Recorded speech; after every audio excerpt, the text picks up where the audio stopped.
So hi, Hola, I'm Cory. What's your name? I'm Introduce yourself. Thaddeus. My name's Thaddeus Walls. I'm initially from Chicago, Illinois, and have basically spent the last 10 years in the greater Cincinnati area doing different roles in organizing and activism type of work. And it's been very fun and also very enlightening in a lot of ways. Yeah. So how did you get into this work? Like, what inspired you to say this? I want this to be my career field, right? Initially in undergrad, I was involved with a lot of stuff, student government, NAACP stuff, and Greek stuff, and like a lot of stuff we did, like the programming component. A lot of it like had a lot of organizing, getting people together, rallying, and then at different junctures, we had different little things pop off on campus when it came to administrators, people writing racist things on walls, and then I didn't feel as if I was like on the front lines, like this is wrong, whatever, but after X amount of time, like I ended up like receiving like an award for it. And it threw me off guard. Like drum major for social justice. Like we're in school. Like social justice happens like in real life in the real world. This is just stuff we're doing on the college campus with things that kind of like are easier in the real, easier to organize on the college campus as opposed to the real world. But after that, it was like it was more engaging in class. I could apply stuff I learned in the interpersonal dynamic.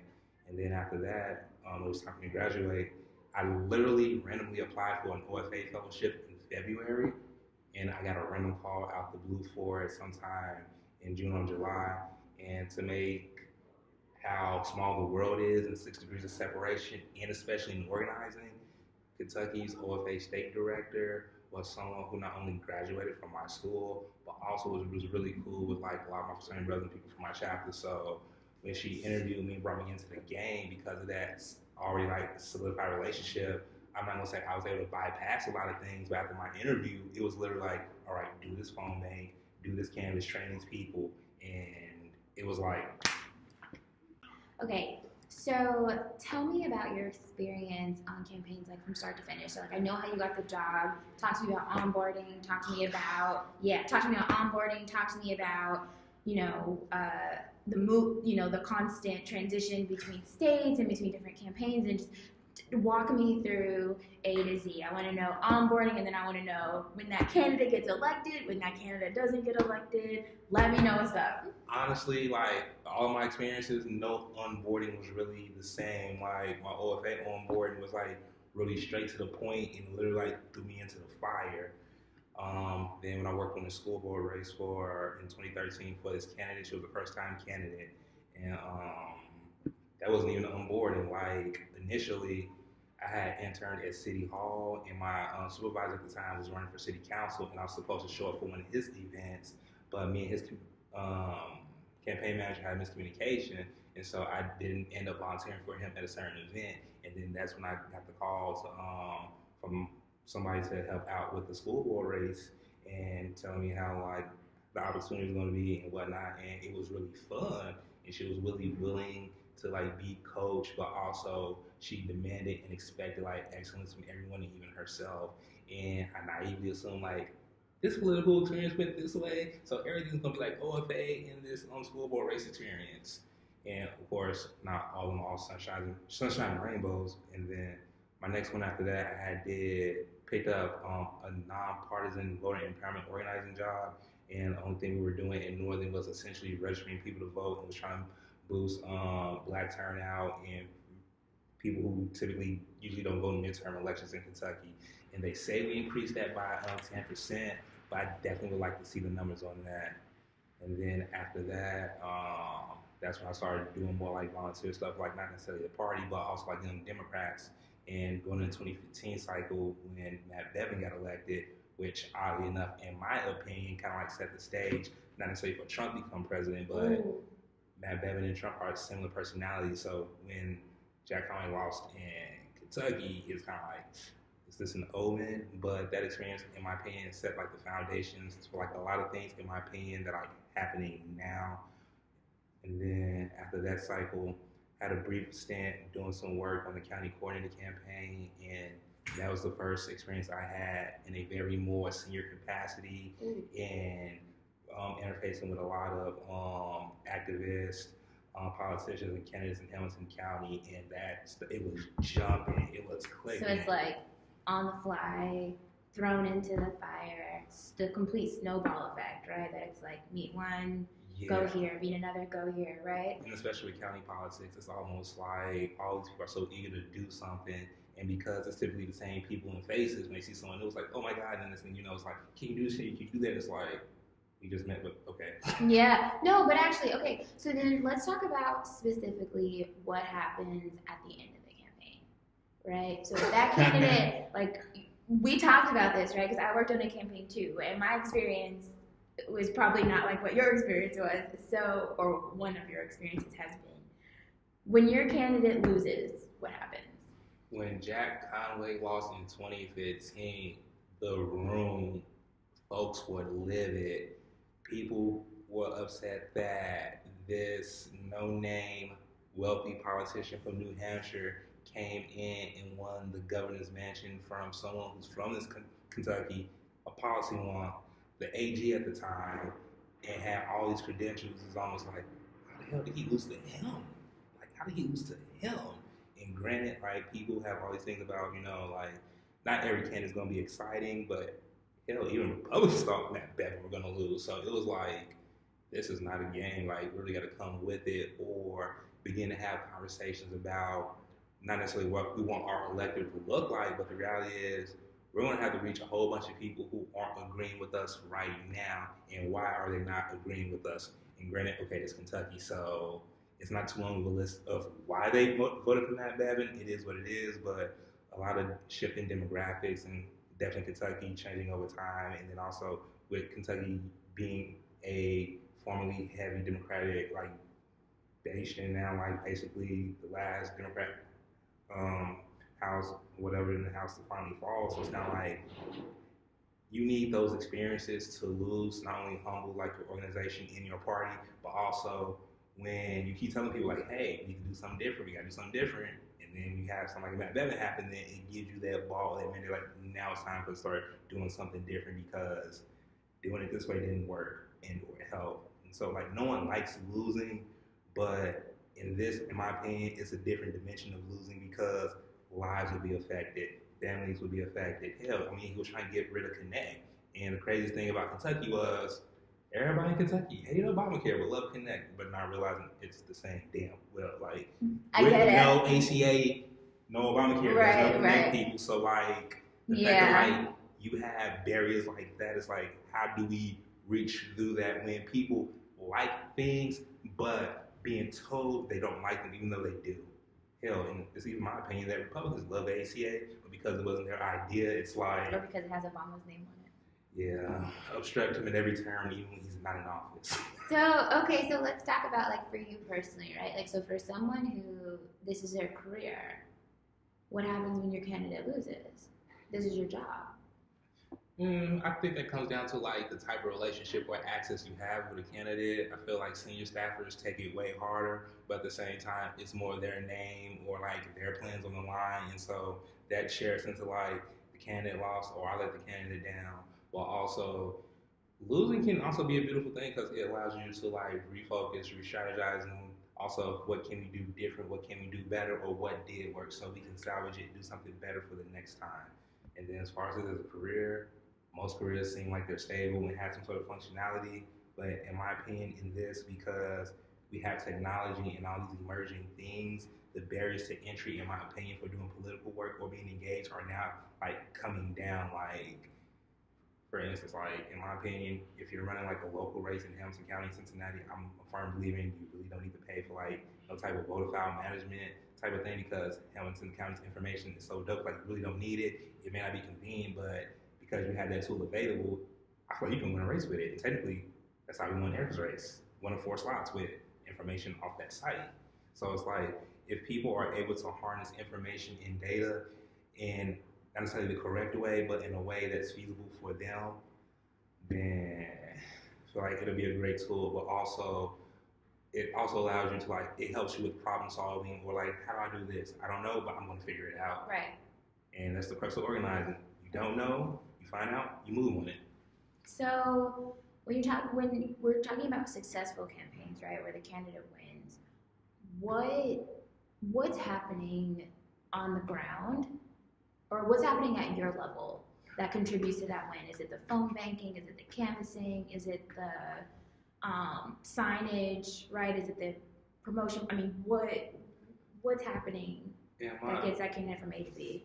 I think it really comes down to like the type of race and like how the electorate is feeling about something. Like you're not gonna run a congressional race the same way you'll run a county race. So it's like I believe like you gotta run and scale the scope to like what you're dealing with. Like on the ballot initiative I was just working on, like it was largely like local governance stuff, like getting the city to approve these bonds because main cities need money to repair stuff. So it's like talking to people about the basic functions of government, even though when they're used to hearing about elections, they're used to hearing about a position against a person. And we spent a lot of time telling people like, no, like this isn't a person. This is a position that's supported by an organization. Yes, the current mayor in Houston supports this, but it's not exactly like a direct election against anyone. So just getting people to engage, or hey, how does it affect me? This is how this does affect you, can affect you, or this is what's going to happen if this does not pass. And eventually people got it. I mean, all five of the bonds passed, kind of like 75, 76 to like 24, 25%. But also because there was like no organized opposition, like it's a catch 22. But to get that many people to vote in a local election and supposedly it broke like different records locally, I feel like that's the victory. And also because people are really, in my opinion, engaged or tuned in, but at different times or spaces, or when they hear politics, they think of one thing. So, like, there are a lot of conversations where it starts with Trump, and we're like, that's one issue. We're talking about this, but we can circle back to that. But if we're gonna circle back to that, understand like how it's like the rings on the tree. Like all politics is local, and the more forceful impact is always gonna like come local and spread out inside. So like doesn't usually take like 7 to 8 years for anything federally to affect you as an individual. Absolutely. I think so. That's a great point. So then, okay, my question then is like, is there a different political strategy that you've seen happen when it comes to engaging millennials versus engaging, I guess, like what are they called, Generation Y, or what the generation before the millennials, and then you have like the baby boomers? I feel like when it comes to engaging baby boomers, and because they vote more regularly and consistently, or whatever the people feel like happens, the conversations with them are either shorter and to the point, or if you're trying to do some cute cuddly stuff with your script and your messaging, they're gonna be like, baby boy, sweetheart, whatever, get to the point of what you're saying. Okay. Like, why are you calling me? And whereas with millennials, it's kind of like trying to like fit all this stuff in. It's like, bro, how does this affect me? Like, what's this got to do with me? Or at times, those are debates or discussions or even arguments about who to include in your universe, because people are always so willing to write off millennials. Like, in our universe for this local race, we really talk largely more to like folks who are like in their mid 30s and on up. We was not talking to millennials about bonds. And granted, bonds are not sexy. Who's talking about bonds? Like that's C-SPAN stuff. It's boring, but it's a necessary evil in our government. Right. So, okay, do you work across party lines? I haven't yet, but I would not mind, because at the end of the day, like people can debate about this till the cows come home about the role of black people in the Democratic Party and Republican Party. Like, yes, I'm a Democrat, but at the same time, I'm not against black people being in the Republican Party. And furthermore, the Republican Party would probably be better off if people other than old, wealthy white men joined their party. And then on top of that, black people, we aren't a monotheistic entity, so it kind of helps us or helps move our agenda forward when we got folks working on both sides of the aisle.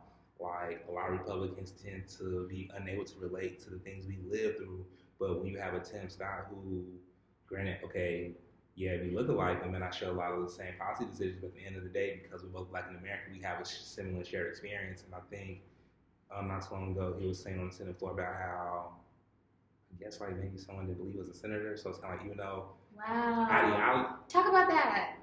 I don't remember all the details about the verbatim, but I think he spoke on something like that. And it's like, when I do meet black Republicans come across them, it's not like, oh my God, you're a Democrat. Oh my God, you're a Republican, you're a sellout. It's, oh, well, that's what's up. Let's talk more about newcomers, right? So if I was new to this space and So I'll give you an example. So when I was in college, I didn't know what I wanted to do. I wanted to be in politics. I had like a bigger picture goal, like, oh, I want to be a politician, or I want to be Olivia Pope, or whatever. I want to be an attorney, whatever. But I immediately connected the dots in my mind. I was like, oh, I want to go. I really admired Cory Booker, so I went to go work for him. But I started literally as like a volunteer, and then an intern, and a fellow, and a lot of my work was like super on the ground. And for me, I decided against that career path, but I also made that decision because in the time that I was searching, I wasn't really finding like that next candidate to go work for, right? Because like timing is a huge factor in this. Like my candidate was going from Jersey to DC, and I was in college in North Carolina, so that's a whole different issue. But like, how do you, like, for someone who's maybe kind of in that political space, right? And they want to get from point A to point B. When they start here, how do you make that bridge from, okay, I did this campaign, I really liked it, whether it was volunteer or paid capacity.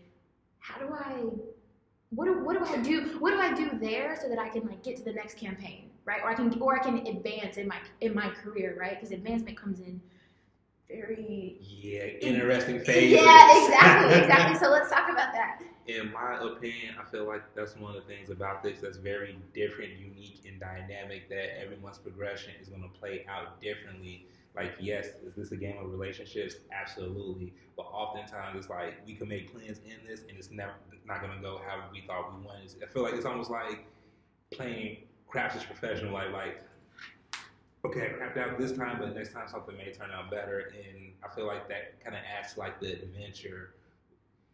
Because if everything would have went right, then certain things just wouldn't happen. Like, you need those unexplained moments to happen because they make things more worthwhile down the line or have a payoff.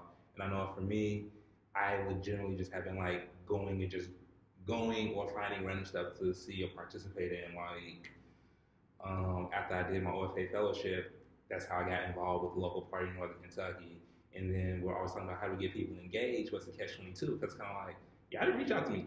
I found y'all. And it's like, in the age of information, ignorance is no longer, I don't want to say an excuse, but after a certain point, if you're uninformed about something, it's either really easy to get versed in it or at least versed in the pros and cons of it. Right. So it's kind of like, it's half like having that drive, but also that openness to be open to when shit goes wrong.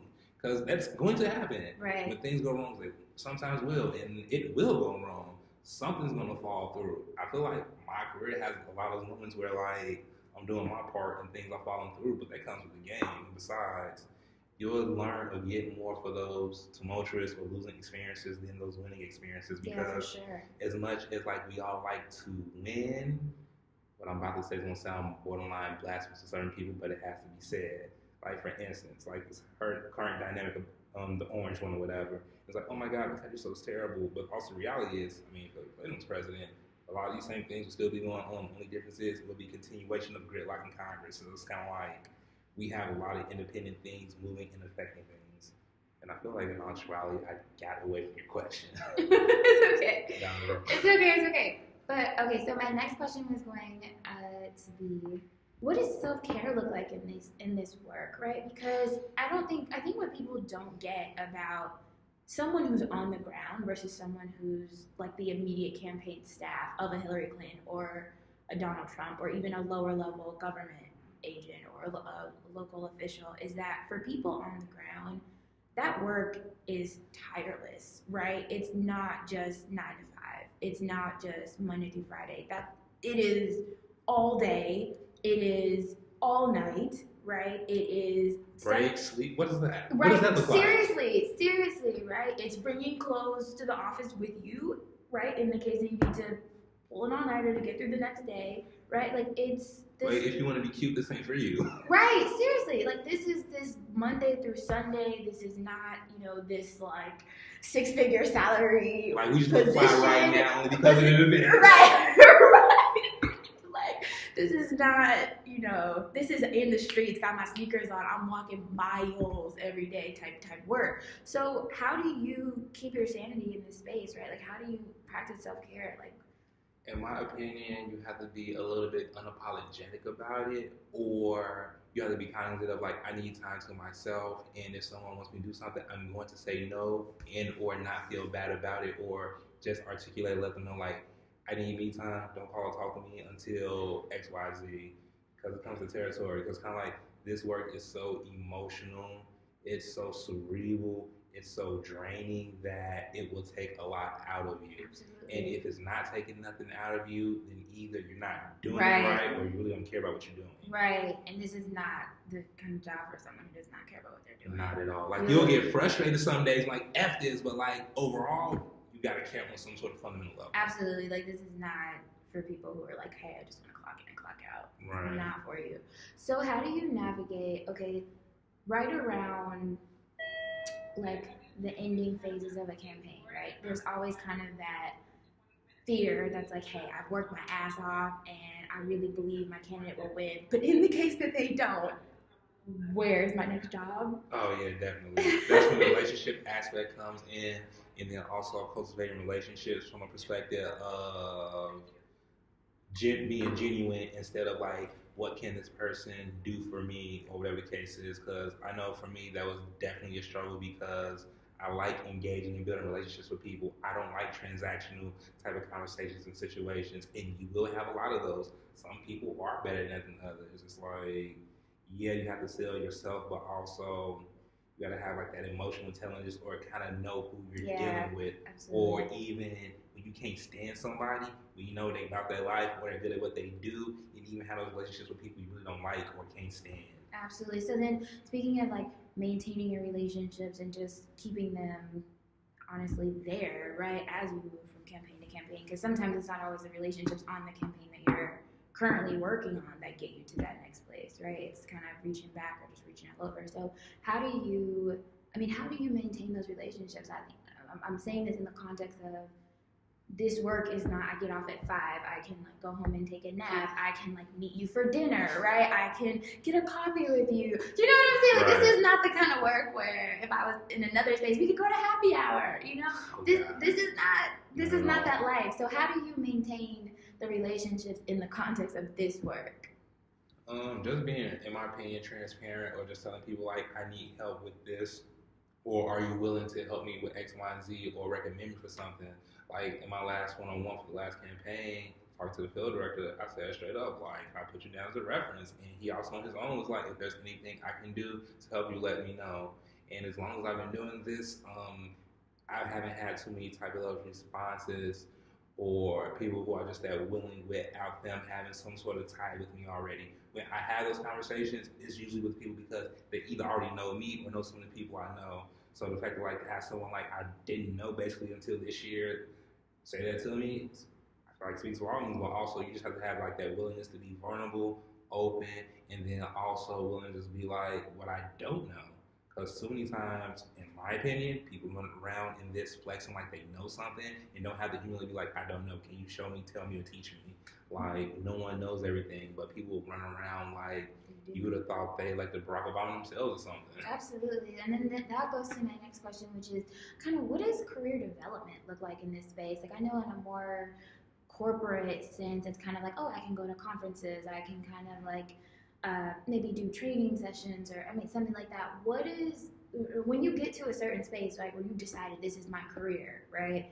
What's the outside work that you're doing to just make you better for that day to day? In the beginning, I was definitely looking for those resources and opportunities, but because organizing politics is becoming like that analytic thing to do or discuss or talk about, I feel like there's this movement in or conversation to not necessarily corporatize organizing, but do a better job of keeping and retaining folks, because A, it's super easy to get burnt out doing this. Absolutely. B, a lot of this is like tend to be either self-directed, or a lot of people don't find these things unless they jump into it. So to an extent, what we do is kind of a good degree of like a lot of insider culture, but now people are seeing like, look, we need to start cultivating people instead of candidates coming out of left field. Next thing you know, this person is running, and then all of a sudden they know what they're doing. And so, and then also when you do see like your Matt Bevins or like your less experienced political people winning elections, it's almost like, if they won that election and they didn't know what they were doing, imagine what we can do if we at least prepare people. Right. And oftentimes, I forgot where I read this, but I know like D-Trip has like their own training program, and somebody said something to the effect of there's a difference between having someone who knows what they're doing or at least has been exposed to it. So I guess in some capacities, in a lot of congressional races, I guess there are a lot of campaign managers and folks who did not know what they were doing and were losing, getting their asses handed to them. But it's like a lot of these hires happen based on friendships and relationships, so it is what it is. So a lot of the training and career development has to be like self-guided, directed, or also simultaneously, once again, back to the relationship building piece, where people being like, hey, I saw this training, I think you should apply for it, or I'm one of the facilitators and I'll try to help get you in, or something like that. And then just not being able to afraid to ask for help. Okay, so then let's talk about how you were kind of saying that organizing and activism is kind of becoming like this end thing, right? Like we're in this time where people are just so desperate for politics to be done right that they're just like, fuck it, I'll do it myself. Like I'm gonna come in and I think I can do a better job, so I'm here. And I can imagine that there's a clash between kind of like those people who are kind of maybe like going with a more traditional approach, and then maybe these newer people who are like, hey, I have passion, I'm energetic, but I don't agree with all that we've done before. Can you talk about that? Have you experienced that, or have you maybe like observed what that looks like? Kind of these newer people coming in to a space where older people are like, hey, we get it, but nah. I feel like when it comes to people and organizations in general, that dynamic of new and old, or bringing new people in the fold, that's something you can never get away from. And that dynamic was definitely at play a lot during the civil rights movement, which is why you have people going out and doing their own thing, because we can cultivate people, but also at the end of the day, particular personalities and the majority of people still got to agree to do some things. So it is what it is, but also everyone's driven to activism and organizing by different things. And from my experience or like things I've seen, the people who are really passionate about it, they have a story or something driving them. So that's why they're in those positions or places of what they're wanting to be. And whereas you have some other people, they may not be as involved or active or engaged, but because like we have all these platforms and vehicles like engage and communicate with people, all right, their participation may not be on the scale of yours or mine, but they know people who aren't engaged, and it astounds me how much like information people would take away from a Facebook post and or status, all because someone they knew posted it. So it's kind of like if we do this whole thing with reaching one and teaching one to five people, it kind of like spreads organically, in my opinion. Mm-hmm. And then also, it is a space for the people who want to do something but can't do a lot. Like there is legitimately a role in the space for everyone to do something. There are no big I's and little U's. Like there's a role for something or everyone to play, but it's also imperative to not let egos get in the way or derail that. Because oftentimes people really get an ego out of doing this when it really should be about the work. But also, the ego thing kind of comes into play not only because of competition, but also, in my opinion, is a way to also breed division kind of as well, in my opinion.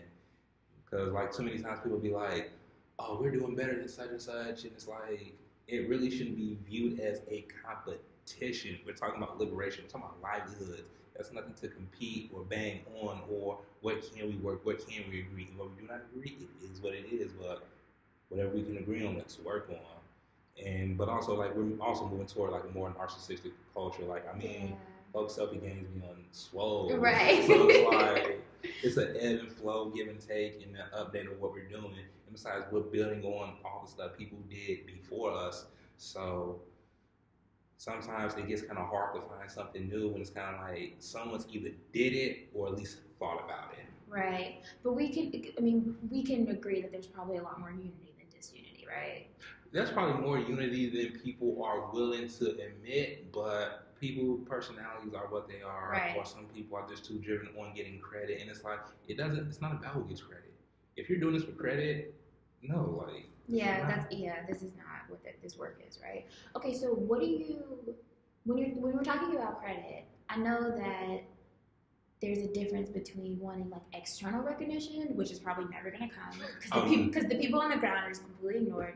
But what about the internal recognition, right? Because Trump doesn't get elected only because he has like his communications director and his press secretary and his chief strategist, right? There are people in every single state on the ground running offices out of like basements or coffee shops, right? That are canvassing for him, that are making phone calls for him, that are printing up materials for him, and not all of them get money from his higher level campaign.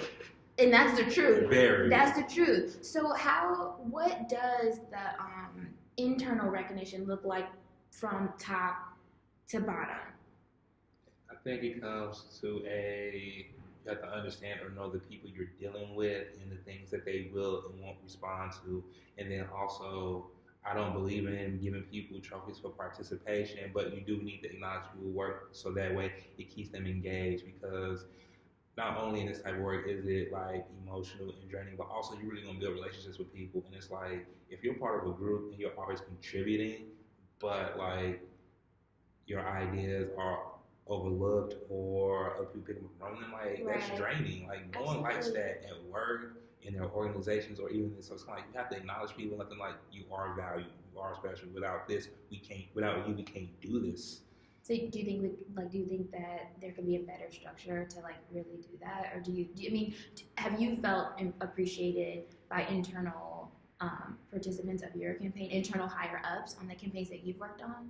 It depends. On Erica's race, definitely. OFA, definitely. This last race, it was definitely hit and miss because of top-down type of pressures and the stuff that comes from like what the consultant wants to do, what the CM wants to do, and then you have the field director who, of course, field people are always going to go hard for like what we do is the most effective and efficient, and it'll be anything you come up with. But so people are so big on media, that's always going to be the clash. And so like you win some fights, you lose some fights, and sometimes those fights get like rumbled down to you. But it's like I'm a firm believer in it. If you feel some type of way, say something about it or bring it to someone's attention, because 8 times out of 10 everyone's fighting their own battles. Right. But when you bring something to someone's attention, you'll be amazed that you think only you're noticing it, but other people are. But too many times people are just wait for someone to be like, I don't want to be the first one to say it. So Absolutely. someone else has to be Absolutely. like, no, like someone got to be that person be like, nah, this ain't what it's rocking or hitting for, and it is what it is. Speak your piece. You may not win everything, but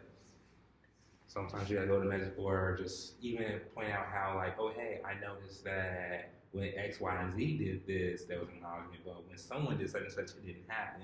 And sometimes, it is like an unintentional slight, because like folks get tired, people overlook stuff, and because we have different relationships, like sometimes I feel like some people will get an acknowledgement out of not necessarily because the work was good, but sometimes like people kind of understand and feel like what other people are dealing with. So sometimes like that praise isn't always like you really killed it, say, but like that person probably really needed it that day.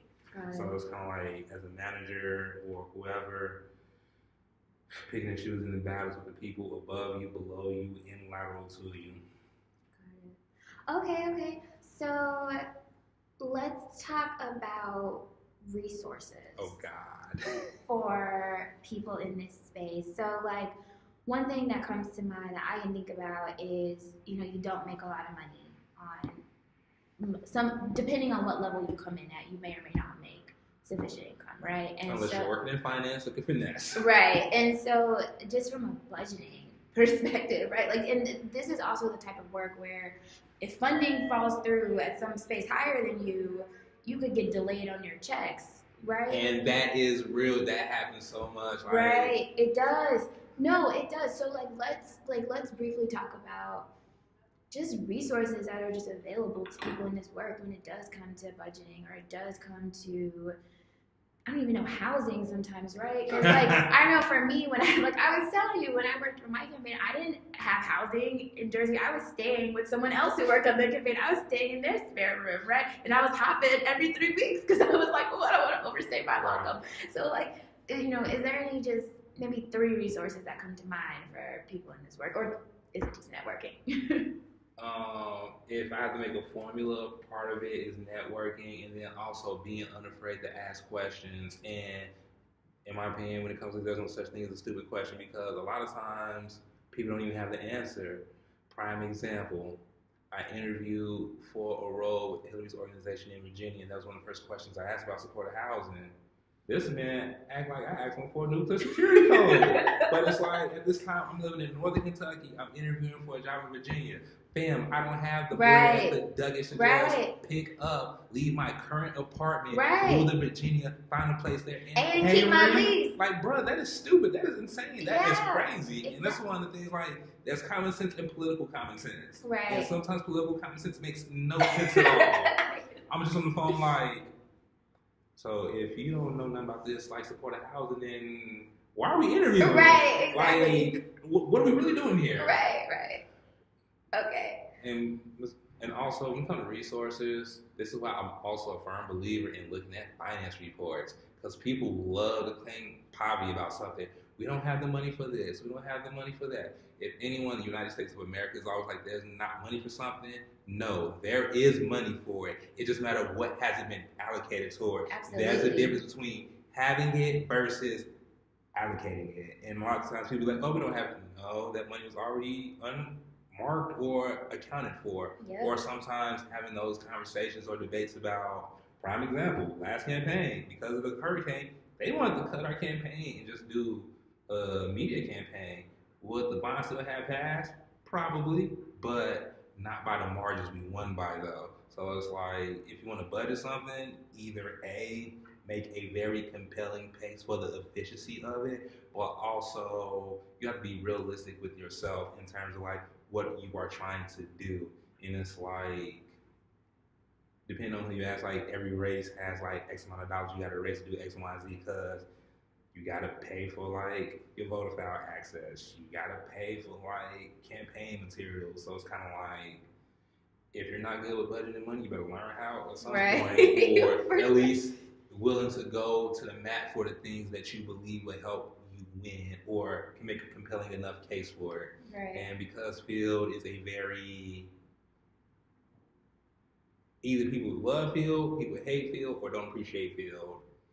But it is what it is. It is what it is. But the reality is, you really can't win without field. Absolutely. In those spaces where people win without field, trust me, it has an asterisk, and those are reasons behind why they was able to win without it. And sometimes amoral reasons. But Really. But we don't talk about it. So that could be its own podcast. Right. So we'll bring you back to talk about that one. I'm so serious, like, because people fail to realize as much as like the Tangerines are incompetent, but when you give someone like $1 billion worth of free fucking airtime, like, who needs field? Seriously. Okay, so in closing, I think that we can like agree this is great work, right? It's necessary work. It's thankless work. It's fearless work. But for the people, but for the people whose heart is in it, right? Like, it's rewarding. It's rewarding, and you're also going to have these most random ass instances that one moment you feel like, fuck this, I'm not coming back, and then you're like, I never want to do anything else. Like someone, grandma or grandparent, will open her door, be like, come on in, baby, you want something to eat? It's like, and the comfort, just the feeling of being welcomed by the community. That's the main thing a lot of white organizers don't understand, but that's its own subject within itself. Like, there's been times where like older folk would be like, oh, you out here doing missionary work, and then next thing you know, it's kind of like, I came here to talk about A and B, and we're talking about X, Y, and Z. But at the same time, you have those people who are willing to engage those that come to their door because they're about their life, they're about that action, or they care that much, or some people who don't care. But those instances where someone is legitimately appreciative that you came to their door to talk about this issue, that affects them, conversation, like, I can have a day where I'm knocking on a bunch of doors, but if I only had like those 3 conversations, that's like engaging, exchange, or informative, then to me that's a victory. Absolutely. And besides, people don't be home anyway, or like no one want to answer the door for a stranger not expecting. But that's nothing, again, its own topic. So okay, one more. I was supposed to be wrapping up, but I have one more question. What technologies are you seeing being implemented to kind of help streamline this type of field work? That's a catch-22 because, in my opinion, every campaign has different degrees of comfort with technology. Some people are with it, some people are afraid to use it, or some people are just too afraid to spend on it or think too much about, oh my God, if we buy this, someone's gonna steal it. So it's like, technology can be used, but also have to be relative to the scope of what your organization or campaign can afford. Like, it'll be nice if I can canvas with an iPad or a tablet instead of a clipboard, shuffling papers around, Right. and having someone on my ass about data when I get back. Right. When I can just Absolutely. data, no trees, and I get to leave early, which Jesus Christ Never happens. It either never happens or people act like it's a crime to even think about it. Oh my gosh, yeah. Leave. Yes, I'm human. Okay, well, this has been awesome. We're going to talk more about so much different stuff, but thank you. Facts, no. Thank you so much. No, Okay. thank you for having me. Okay, bye.